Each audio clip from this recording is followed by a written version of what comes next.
One of the great tendencies today. 요즘 가장 큰 경향 중에 하나가 성경 교사들이 마지막 때의 예언을 영적화시켜서 미래에 아무런 영향이 없는 것으로 상징화시키고요.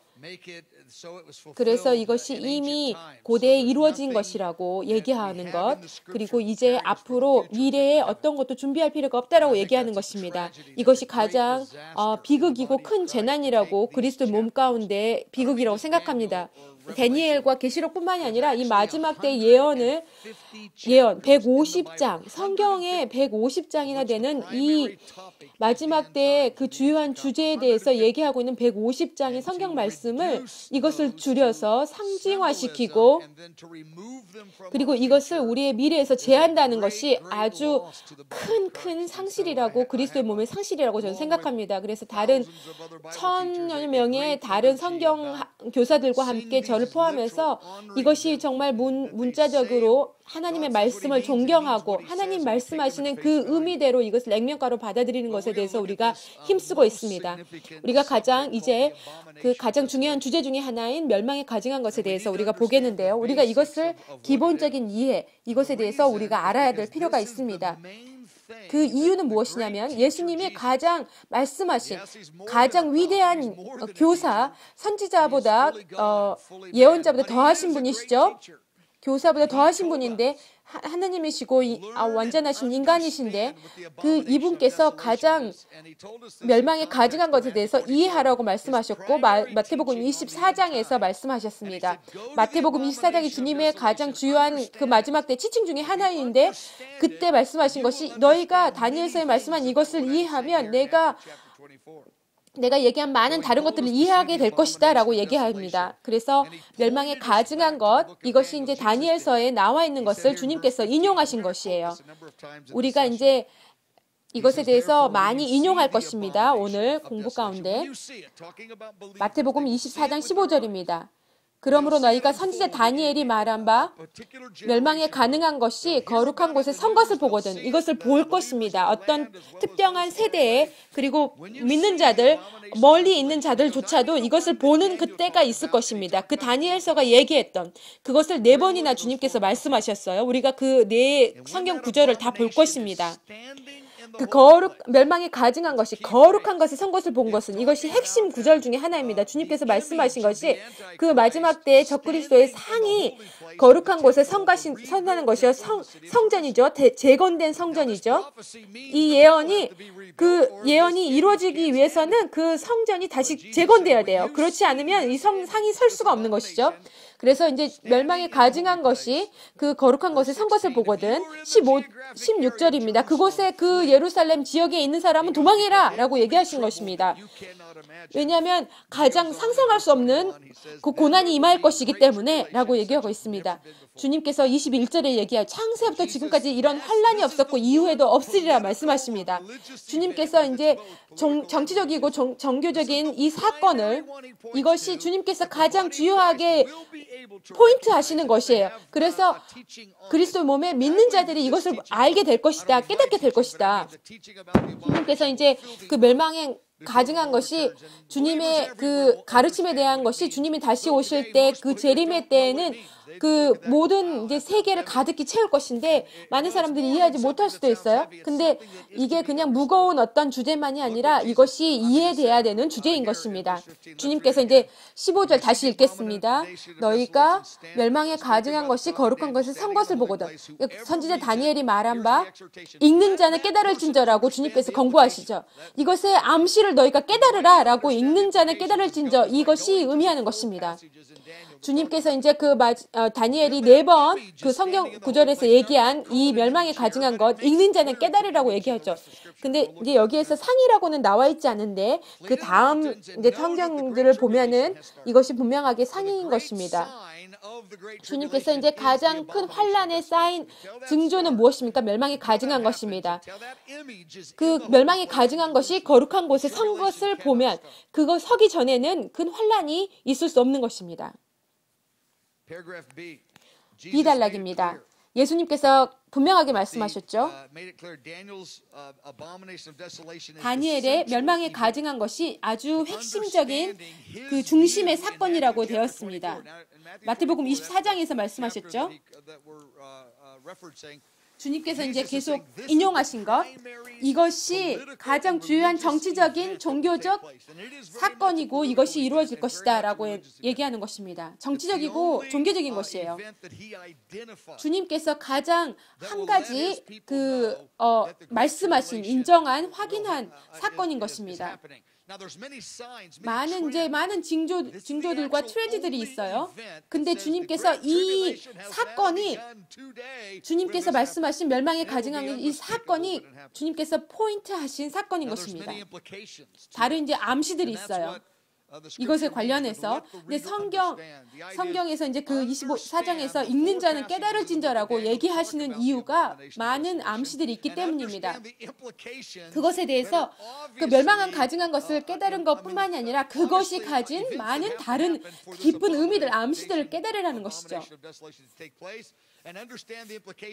그것에 이제 멸망에 가증한 것이 선 것을 보고 그것에 대한 그 모든 상황들, 암시들을 깨달으라라고 주님께서 말씀하셨어요. 읽는 자는 깨달을진저.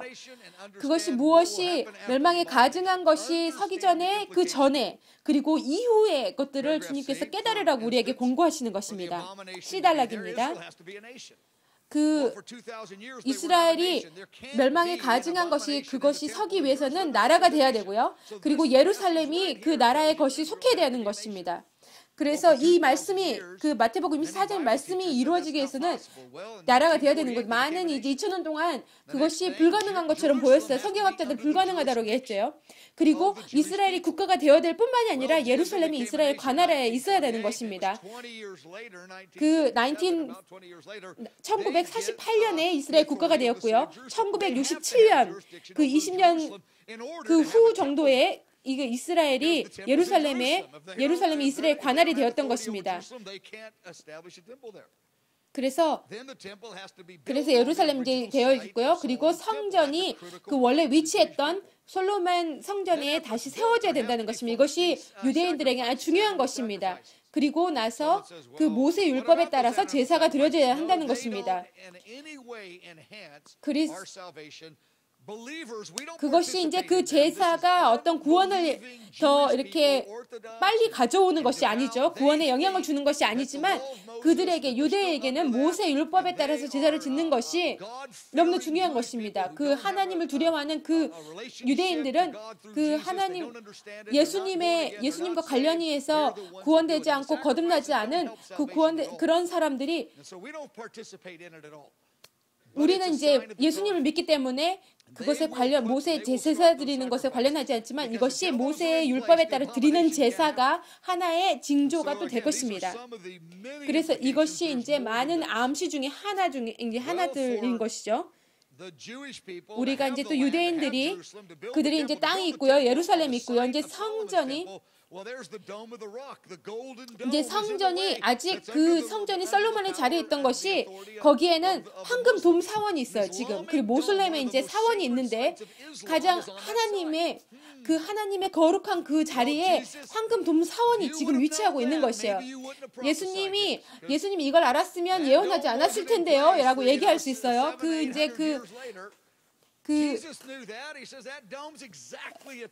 모세의 또 황금 돔 사원이 지금 이 자리에 있는 것을 주님께서 알았더라면 그걸 안 했을 것이라고 얘기할 수 있는데, 이것이 이루어지기 위해서는 무엇이 일어나야 되는 것이에요. 중동 지방에 누가 이렇게 평화를 가져와서 그 황금 돔산이 조금 움직여서 뭐 옆에 있든지 뭐 해야 된다라고 얘기하는데 그게 아니고요.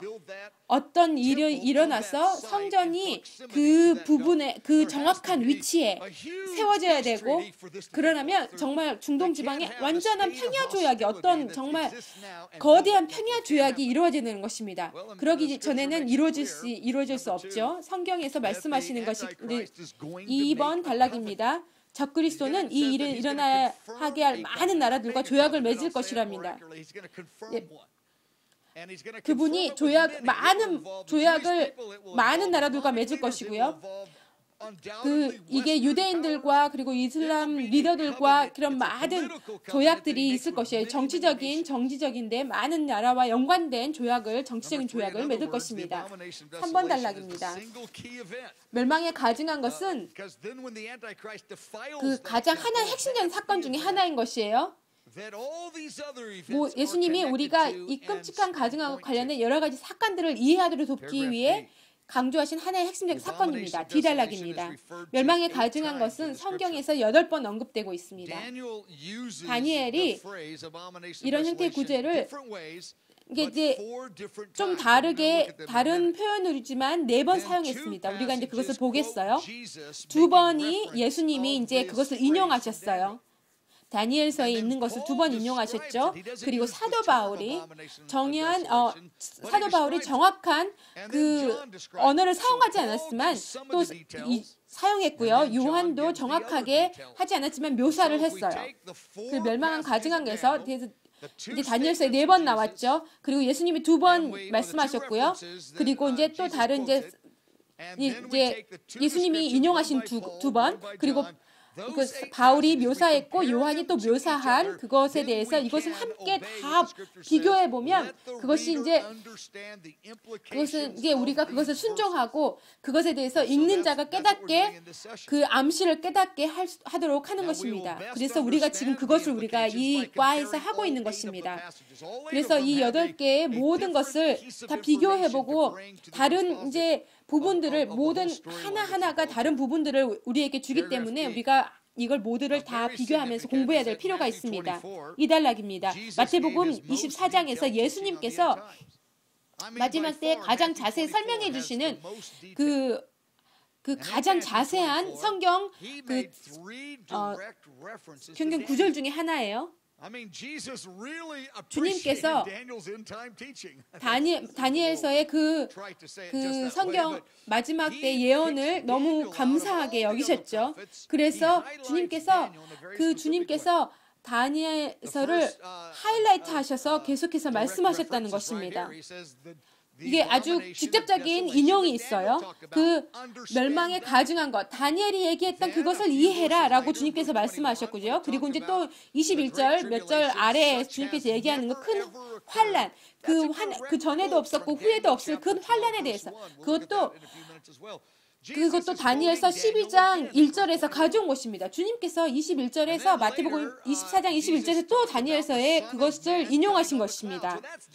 그리고 인자가 구름을 타고 오는 것이 다니엘서 또 7장 14절 말씀을 또 인용하신 것이에요. 주님께서 다니엘 얘기하는 것을 강조하셨어요. 그리고 또 이제 다니엘 이후에 주님께서 말씀하신 건 노아죠. 그리고 다니엘과 노아가 주님께서 이제 두 사람을 하이라이트 하셔서 말씀하셨습니다. 그래서 그 노아 때 사람들과 같이 주님의 다시 올 때 사람들이 그렇게 행동할 것이라고 또 얘기하신 것입니다. 그래서 그들의 그 사역과 메시지들을 다니엘과 노아의 그 마지막 때의 예언에 대해서 하이라이트 하신 것입니다. 로마 숫자 2번입니다. 멸망에 가증한 것이 무엇입니까? 이것이 이제 가르치시는 것이 무엇이냐면 하나님께 가증한 어떤 특정한 행위라는 것입니다. 아주 특정한 행위가 하나님께 가증한 것입니다. 아주 악한 행위죠. 한 가지 주요한 행위와 많은 다른 행위들이 포함됐습니다. 그리고 많은 사람들을 멸망을 가져올 것입니다. 이 행위들을 통해서 이것이 이제 하나님께 가증한 행위줄이죠. 그리고 이제 적그리스도가 그것을 하도록 강요할 것이죠. 그리고 그것이 사람들이 반응하고 그것을 하는 것이 그것이 나라들의 황폐함과 멸망과 파괴를 가져올 것이라는 것입니다. 그리고 이제 멸망이 가증한 그 행위들, 그리고 이것이 파괴를 가져오는 것. 그것이 심판을 가져오는 그 행위들이 이제 하나님의 심판을 가져오게 될 것입니다. 우리가 이제 B단락입니다. 이 가증한 행위들이 무엇입니까? 그리고 이 황폐함은 무엇을 말하는 것인가요? 여러분이 이제 신약을 읽으시면 그것은 이제 주요한 것에 강조된 것이 무엇이냐면 상을 성전에 세우는 것입니다. 그 우상, 그 자기 자신의 우상, 상을 그 성전에 세우는 것, 신약에서 얘기하는 가장 가증한 일이라고 얘기하고 있습니다. 다니엘서를 여러분이 읽으시면 첫 번째 마지막은 그 제사를 폐하는 것이라고 얘기하고 있어요. 그리고 이 제사를 폐하고 그리고 이 상을 세우고 그 성전에서 적그리스도를 예배하게 하는 것이 구약에서 말하는 가장 가증한 일입니다. 기달락입니다. 이 가증한 것은 두 가지로 일어나게 됩니다. 첫 번째는 그 적그리스도 요구입니다. 적그리스도가 요구할 거라는 것이 이거 선택이 아닌 것입니다. 그래서 가증한 것입니다.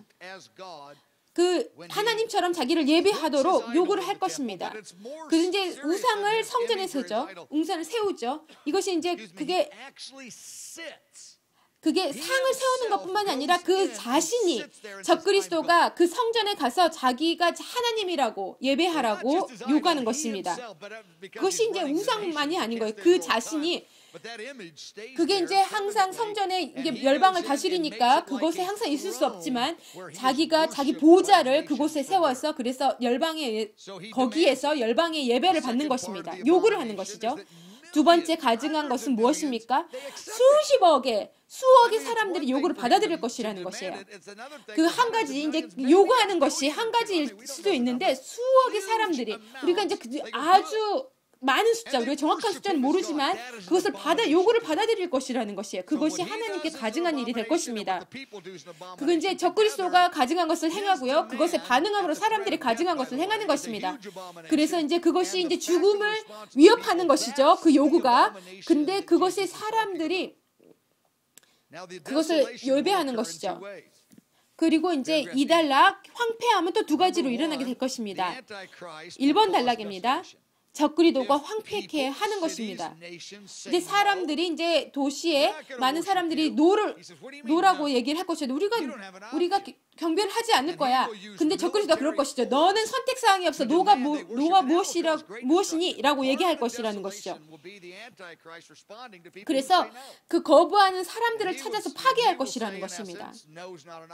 이제 그 그러니까 아니요라고 대답할 수 있는 선택이 너에게 없다라고 얘기한다는 것입니다.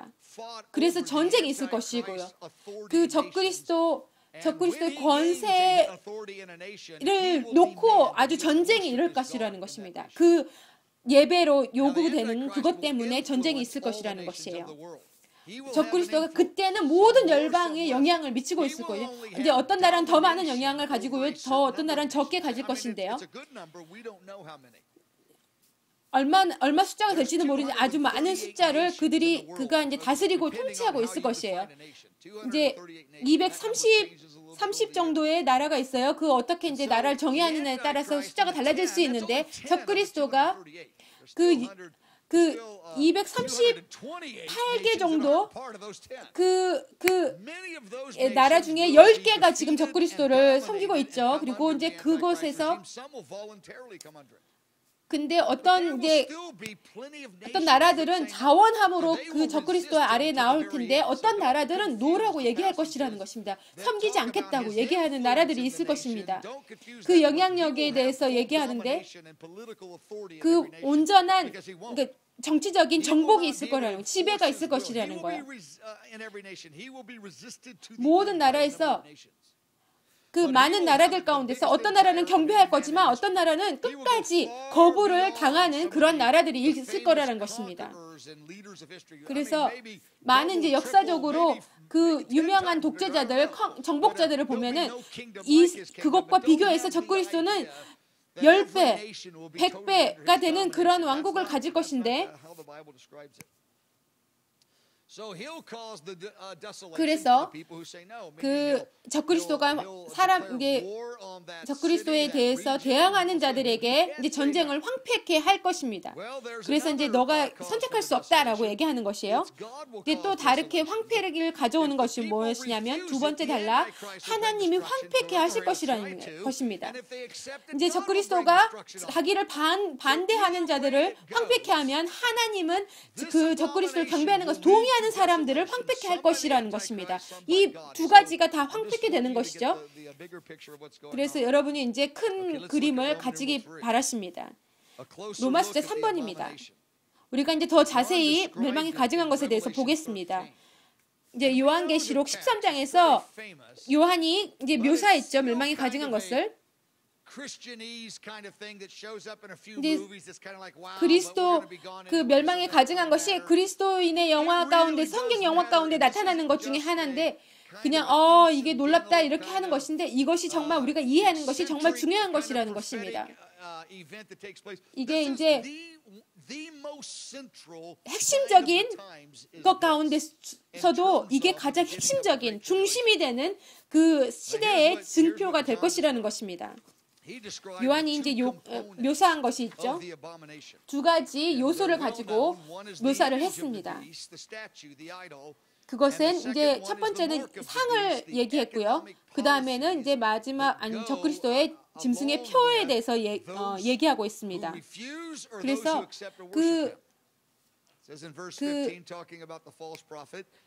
계시록 13장 15절 18절입니다. 그 권세를 받아 그 짐승의 우상에게 생기를 주어 우리가 이제 이것을 초자연적인 그 이 상의 그 능력에 대해서 우리가 그려볼 필요가 있어요. 그래서 이제 테크놀로지뿐만이 아니라 초자연적인 것이 이 상에게 부어질 것이라는 것입니다. 가장 큰 테크놀로지 그때 이제 그 존재하는 것 이상으로 초자연적인 것으로 이 상이 초자연적인 능력을 가질 것이랍니다. 이것이 그냥 어떤 동상의 도금된 동상이 아니라 이것이 적그리스도와 정확하게 비슷할 것 같고요. 내가 이제 상상하는 것은 그리고 모든 그 지역적 예배 장소마다 그 상이 곳곳에 있을 것이라는 것입니다. 제가 이제 한번 이제 생각해 보는 것이에요. 내가 이제 그것을 증명할 수는 없지만 한 이론으로 얘기는 할 수 있어요. 그리고 적그리스도가 그 곳곳의 예배 처소에서 모든 열방에게 예배를 요구하고 예배를 받을 것이라는 것입니다. 우리가 이제 이 상이 아주 정말 실제적이어서 말하는 것처럼 보일 것이고요. 그리고 이제 생기가 들어있는 것처럼 이게 그렇게 보여질 것이랍니다. 이게 어떻게 될 것인지 모르는데 그렇게 보여질 것이라는 것입니다. 계속 읽겠습니다. 15절입니다. 그 짐승의 우상으로 말하게 하고 생기를 주어 그 짐승의 우상으로 말하게 하고 어떻게 상이 그 생기를 가질 수 있을까요? 그 자신을 얘기하고요. 그 본인의 모습을 표현하는 것을 얘기하고 있어요. 나는 이게 매스컴의 그 할로그램 같은 거를 얘기한다라고 생각하는데 또 짐승의 우상에게 경배하지 아니하는 자는 몇이든지 다 죽이게 하더라. 적그리스도가 그 노라고 얘기하는 모든 사람들을 죽인다는 것입니다. 성공할 것이에요. 어떤 정도는 성공할 건데 근데 그 충만한 자기가 원하는 그 충만한 숫자에 이르지 못할 것입니다. 주님께서 시간을 정하셨죠. 3년 반에. 그리고 나서 주님께서 적그리스도를 멸하시잖아요.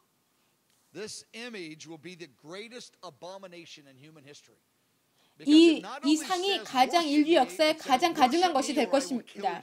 그냥 예배하라라고 한 것뿐만이 아니라 예배하지 않으면 내가 너를 죽일 거다라고 얘기하는 것입니다. 그리고 그 상 자체가 얘기를 하고 그 실제적이니까 너무 많은 사람들이 그것에 대해서 예스라고 그 예배에 하며 나아갈 것이라는 것입니다. 페이지 41페이지입니다.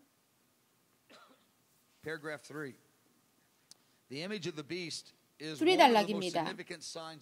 짐승의 우상은 마지막 때의 가장 중요한 징조 중에 하나입니다. 가장 중요한 징조라고 저는 얘기해요.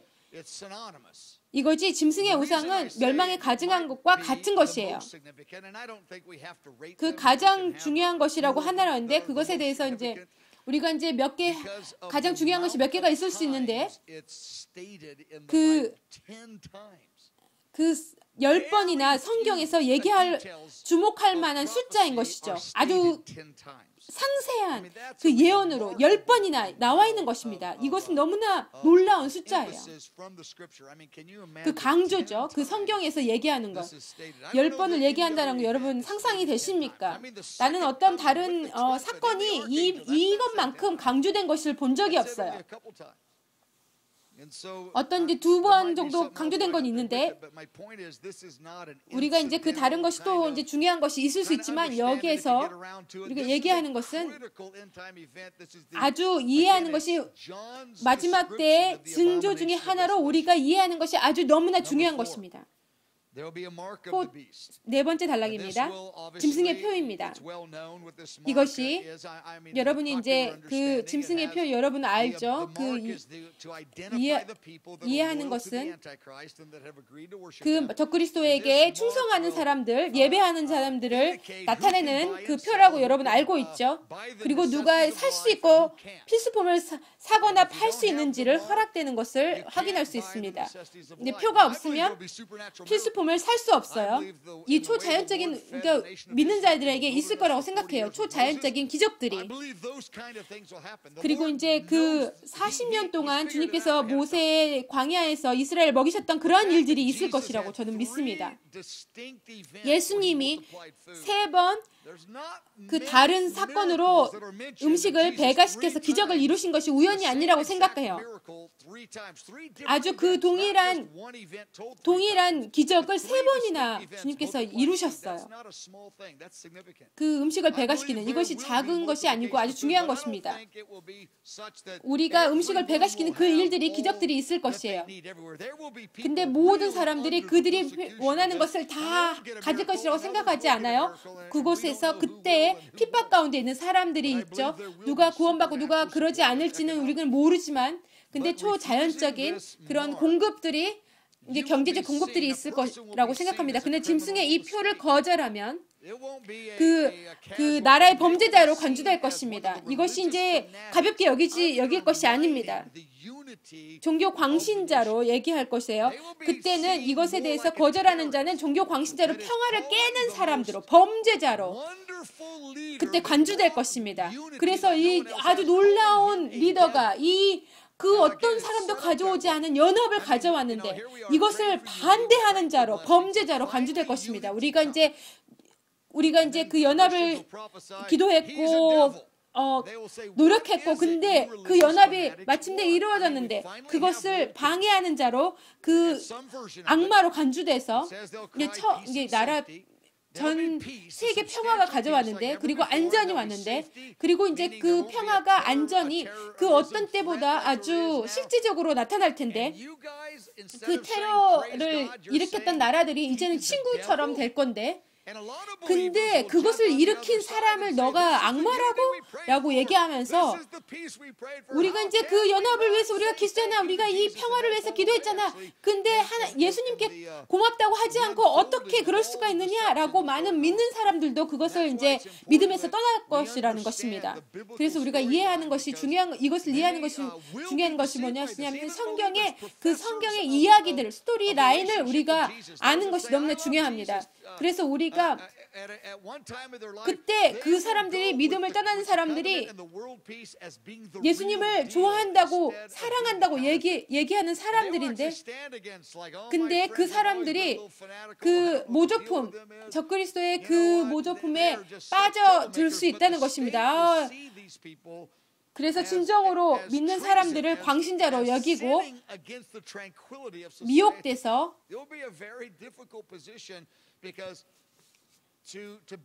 평온을 깨트리는 자로 여겨질 것이라는 것입니다. 그것을 그 거짓 평화에 대해서 조용하고 말하지 않는 것이 아주 가장 중요한 다른 것을 하지 않는 것이 믿음에서 떠나는 것과 마찬가지나 될 것입니다. 가족 가운데 불화가 있을 것이고요. 그렇게 우리가 이제 믿음으로 선포하고 얘기했을 때, 믿음을 지키기 위해서 얘기했을 때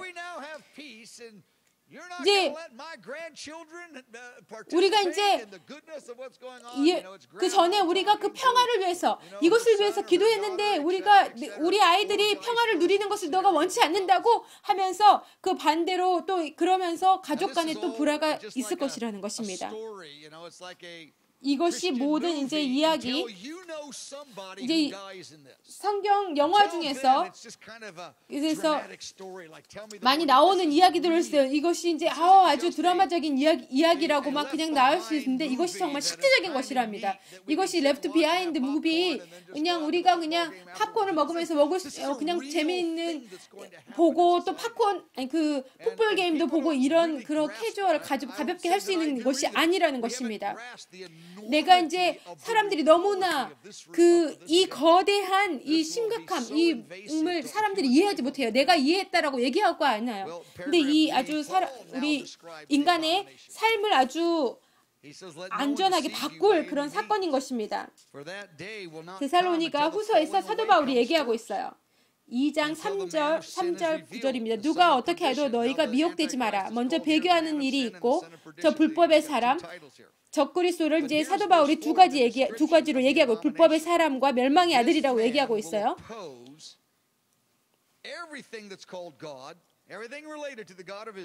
그리고 이제 4절에서 멸망에 가증한 것에 대해서 묘사하는 사도 바울의 묘사가 있습니다. 그는 대적하는 자라 신이라고 불리는 모든 것과 숭배함을 받는 것에 대항하여 그 위에 자기를 높인다. 하나님이라고 내세우느니라 라고 했어요. 그 하나님처럼 자기가 성전, 여기 이제 그 우상이 성전에 있는 것만이 아니라 사도 바울은 얘기하는 것이 무엇입니까? 자기 자신을 높이고 하나님이라고 그 성전에 앉는다는 것입니다. 이거 아주 육체적으로 이제 할로그램으로 하는 것이 있을 수 있는데 우리가 이제 그때 되면 알겠지만 정확하게 아주 그냥 세련된 어떤 그런 것이 있을 텐데 계시록 13장에서 또 얘기하고 있죠. 그것에 대해서 아주 너무나 세련된 하이텍의 어떤 것이 있기 때문에 놀랄 것이라는 거 와 하면서 이런 것이 우린 전혀 본 적이 없어 라고 할 그러한 능력을 가질 것이라는 것입니다. 그렇게 자신이 하나님인 것을 드러낸 것이라는 것입니다. 아주 상세한 이제 묘사가 있죠. 사도 바울이 홀로 이것을 이렇게 나누어서 얘기하고 있습니다. 다니엘이 그 제사를 제하는 것을 얘기했고요. 짐승의 우상에 대해서 요한이 얘기했고요. 이 모든 것을 합해서 큰 그림을 여러분이 이해하셔야 됩니다. 그 로마숫자 4번이요. A달락입니다. 예수님은 멸망에 가증한 것과 디발렌에 대해서 다니엘의 가르침을 인용하셨어요. 그 이제 그 큰 환란도 같이 인용하셨죠. 21절에 얘기하는 그 대환란은 예수님이 다니엘서 21장 1절을 인용하신 것입니다. 21장 21절입니다. 이는 그때 큰 환란이 있겠습니다.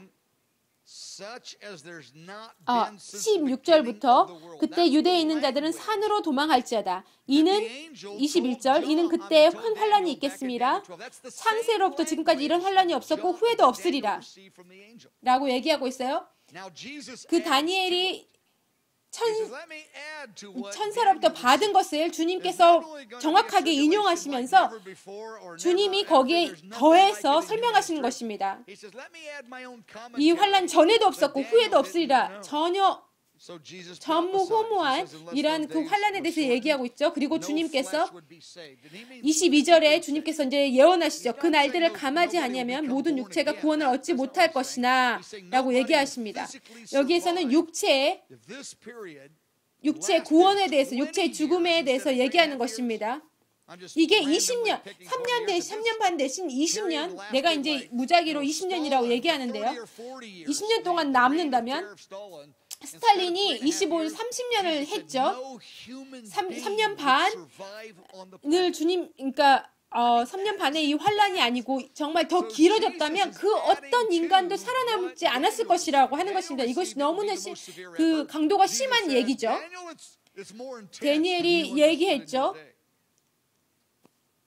다니엘이 그 어떤 때보다 큰 환란이라고 했는데 주님께서 그것에 더해서 예언하시는 것입니다.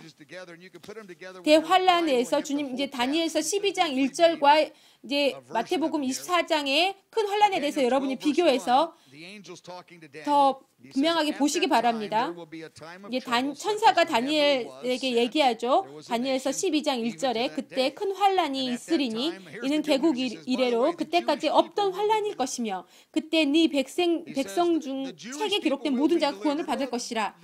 주님께서 그 환란뿐만이 아니라 유대인이 구원을 받을 것이라고 얘기하고 있습니다. 그리스도의 몸도 구원을 받을 것이죠. 근데 이제 여기에서는 지금 그 유대인들에 대해서 얘기하고 있습니다.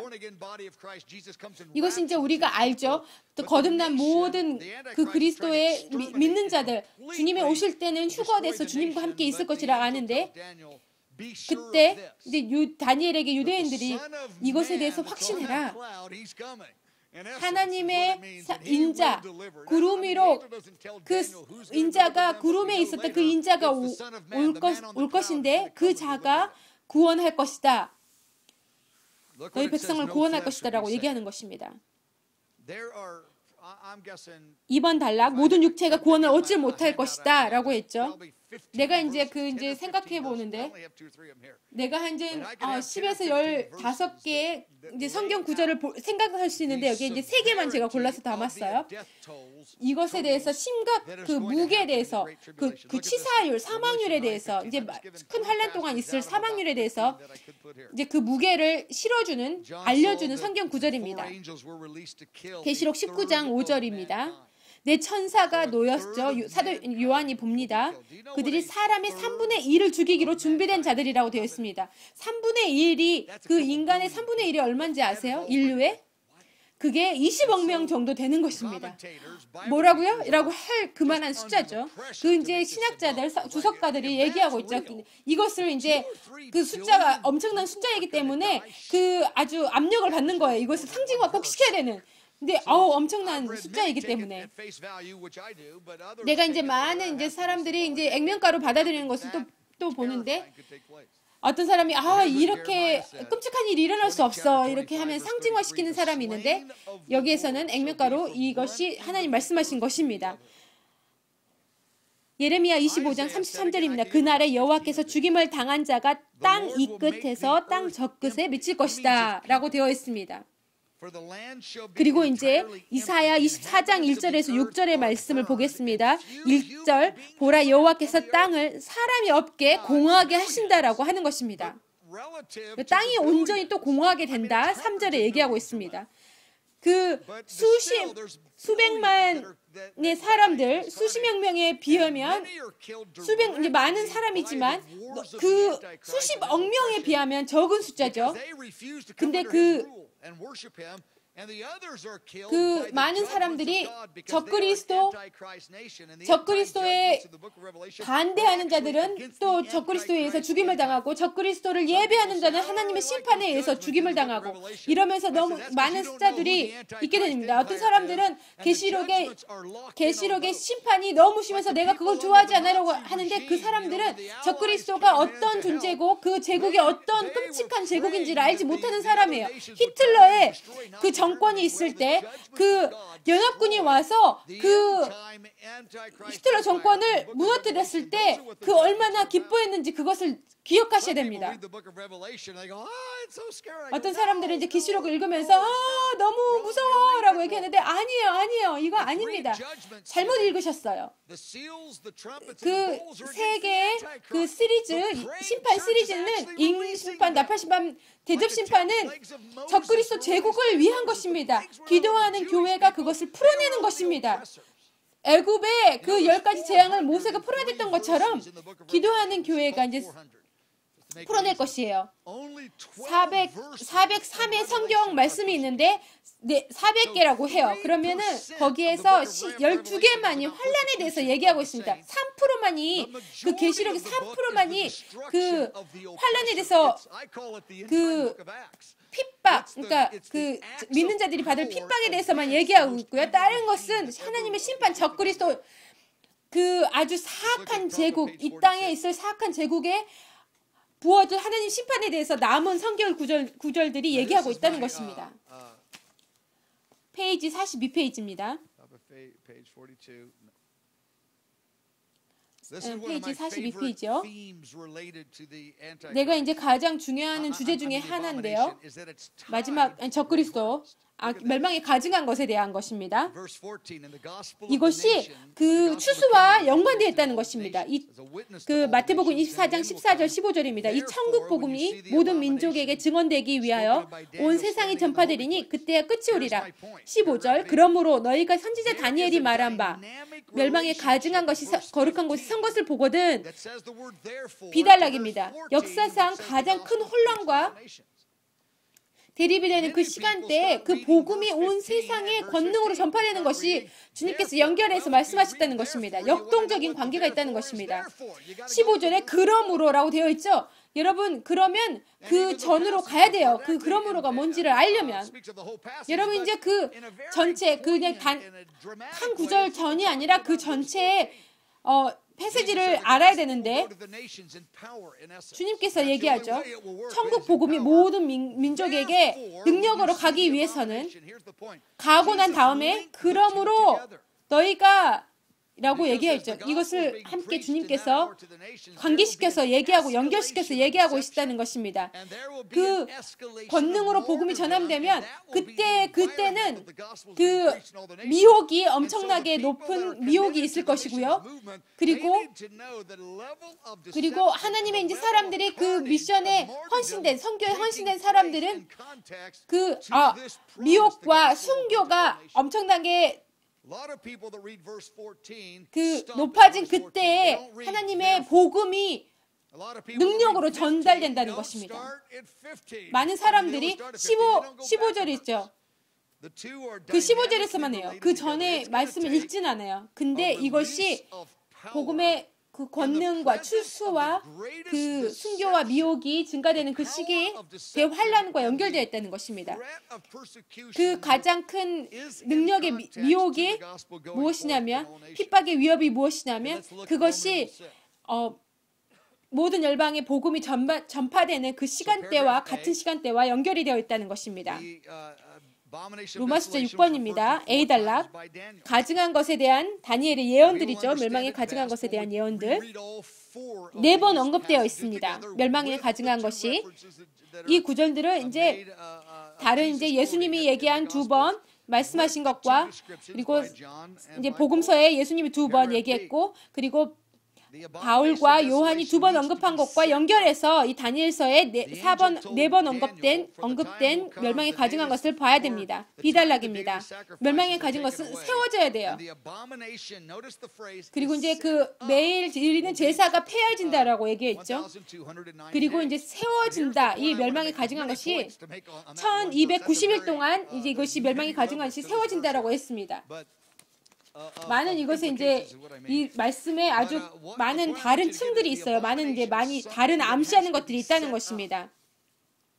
멸망에 가증한 것은 제가 이제 말씀드리는 것은 세워져야 한다는 것입니다. 이것이 이제 네 가지 다른 이제 세워져야 되는 부분이 있는데 첫 번째 상이 성전에 세워주고요. 두 번째 적그리스도가 성전에 앉고요. 그 보좌에 앉는 것이죠. 이제 일시적으로 어떤 짧은 기간이죠. 세 번째는 전 세계적으로 어떤 시스템이 있어서 경제적인 어떤 것들이 있어서 이제 지역적으로 적그리스도 그 예배당이 모든 곳에 있어서 이것이 이제 그 테크놀로지랑 연결돼서 그 시스템이 경제적인 시스템이 또 이 예배 시스템과 하나 돼서 그 모든 것들이 세워진다는 것입니다. 이 시간이 걸려서 이것을 이 시간이 들여서 이거 이루어진다는 것입니다. 하루에 어떤 게 광고하고 이것이 이루어지는 것이 아니고요. 이루어지는 것입니다. 세워져야 되는 것 세 가지. 내가 이제 다음 페이지에도 그것을 이제 얘기하고 있는데요. 43페이지 가겠습니다. 제가 이제 시간을 보는데 내가 이제 그 짐승의 표와 우상과 표에 대해서 좀 시간을 가졌는데 그것이 아주 중심적이기 때문에 제가 시간을 가졌습니다. 여러분이 이제 그 멸망에 가증한 것에 가장 좋아하는 구가 있다면 이것이 될 텐데 그것을 여러분 그 인터넷에 올리지 마세요. 제가 이 말을 했다고. 한번 읽어보겠습니다.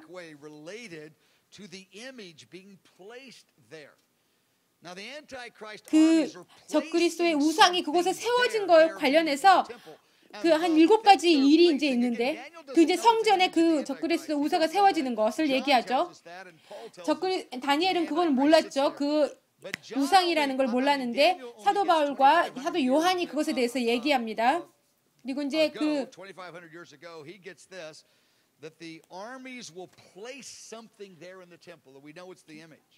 2500년 전에 이제 그 다니엘이 그때는 이제 이것을 우상인지 몰랐는데 이후에는 이제 그것이 분명하게 이제 복음서가 아니고 사도 바울과 사도 요한이 얘기한 것에서 드러나죠. 그래서 이제 다니엘서 11장 31절부터 35절 보겠습니다. 31절. 군대는 그의 편에 서서 성소 곧 경고한 곳을 더럽히며 매일 드리는 제사를 폐하며 그거 이제 거룩한 곳에 어떤 것이 이제 세워진다는 것, 그 멸망이 가증한 것이 세울 것이고, 그리고 이제 그게 한 가지 32절 보겠습니다. 오직 자기 하나님을 아는 백성은 강하여 용맹을 떨치리라 라고 해갔습니다. 하나님을 아는 백성, 아주 깊이 관련된 하나님의 관련해서 아는 사람은 기적을 행한다는 것입니다. 그 3년 반에 그 멸망에 가증한 것이 그 예루살렘에 세워지는 그것과 관련해서 초자연적인 기적이 일어난다는 것입니다. 그리고 33절 백성 중에 지혜로운 자들이 많은 사람을 가르칠 것이나 이것은 이제 대추수를 얘기하고 있습니다. 많은 사람들이 지혜로운 자들이 많은 사람 무리들을 가르칠 것이라는 것입니다. 아주 놀라운 그 영향을 미칠 것이라는 것이죠. 이제 그 복음의 능력이 전하가고요. 그리고 지혜로운 자들이 아주 이제 이해를 가진 남녀가 많은 사람들을 가르친다는 것입니다. 이것이 그냥 아주 성경 그냥 그 진리 구원뿐만이 아니라 정보만이 아니라 우리가 이제 그 구원에 대해서 꼭 알아야 되죠. 그러나 그것뿐만이 아니라 이 지혜로운 마지막 때 계획에 대해서 이해를 가진 자, 이 다니엘이 얘기한 뿐만이 아니라 다른 선지자들이 얘기한 그런 마지막 때 예언을 이해한 그런 자들인데요.